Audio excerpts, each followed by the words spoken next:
वाले तरबूज मंगल बाजार में मिल रहे हैं इस वक्त 30 रुपए किलो। ये भाई दे रहा 30 रुपए किलो।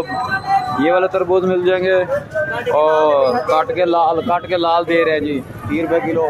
और ये वाले तरबूज आपको मिल जाएंगे, ये देखें 40 रुपए किलो दे रहे हैं। ये 40 रुपए किलो दे रहे हैं।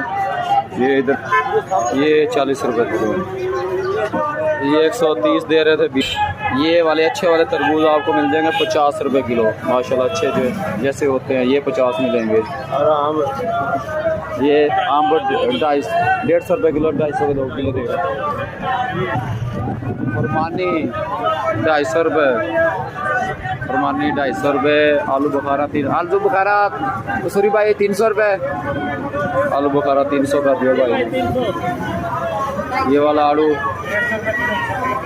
130 रुपये, वो 150 रुपये। इसी तरह वो आगे भी ये भाई यही कुछ दे रहे हैं। बकाया ये लहसुन दे रहे हैं 250 रुपये किलो।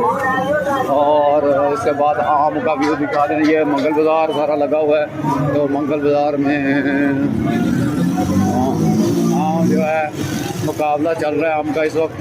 गाड़ियाँ बहुत ज़्यादा है। वो 120 रुपये किलो दे रहा है। हाँ, मुकाबले में मुनासिब रेट में 120 रुपये किलो दे रहे हैं। और इधर भी भाई ने 120 रुपये लगा दिया। 120 रुपये ये भाई ने आम सस्ता लगाया था, उसने भी 120 कर दिया।